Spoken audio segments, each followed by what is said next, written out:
Hello, my name is Adrian Blake Mitchell, and I'm the Artistic Director of Dance to Dreams. Dance to Dreams is a community outreach effort to bolster our diversity, equity, and inclusion program at Westside School of Ballet. Westside Ballet is a almost 56-year-old institution founded by Yvonne Mounsey and Rosemary Valère. The two of them created an incredible training facility, which to this day is considered the premier training facility in Los Angeles. We've sent kids to the best ballet companies and schools in the world. Dance to Dreams is co-produced by Westside Ballet of Santa Monica and my nonprofit organization, Dance in Color.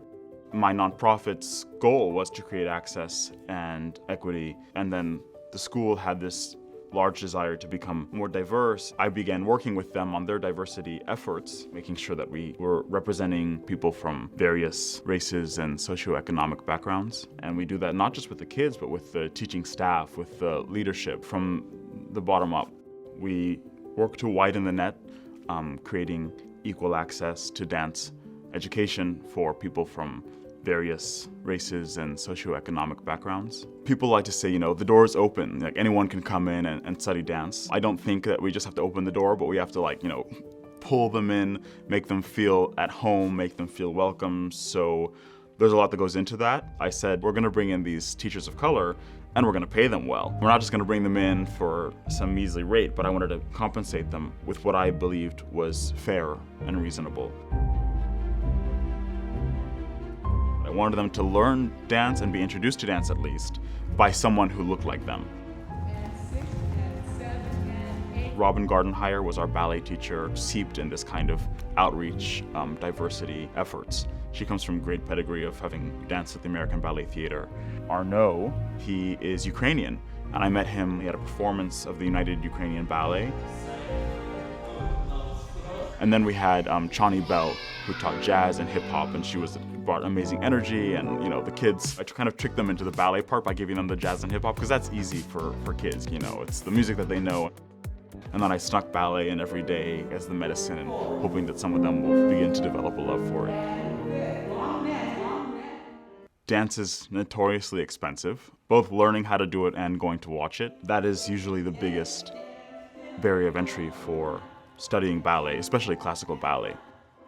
I know families that are probably spending over $100,000 a year to train with costumes, with competition, with travel, with all of that. And then for some kids, even getting to the studio is a problem. I was raised by a single mother who worked incredibly hard to get me from studying to eventually being a soloist at one of the biggest theaters in Russia, which is considered like the heart of ballet.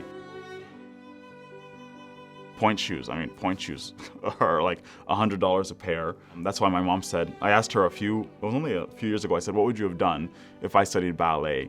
If I was a girl and I wanted to do ballet? She said, you wouldn't have done ballet because the point shoes are just so unbelievably expensive. It was so much work to get me there. She really did sacrifice almost everything. I just know the difference it makes with my own students when they have the resources behind them to push them forward into their careers. Dance to Dreams for 3 days cost about $10,000. That came from a few private donors in the company, but mainly from Westside Ballet of Santa Monica. We provide food, we provide transportation to and from the program. We have people that have donated dance clothing and shoes. Jane Yada, chairwoman of the board of Segerstrom Center, donated a Misty Copeland children's book for every student. Food organizations sponsored California Pizza Kitchen, Earth Cafe, and Coral Tree. Lyft has helped us with transportation, so we had a lot of help, but it wasn't easy. It's never easy, I think, with nonprofits and fundraising. It's a group effort.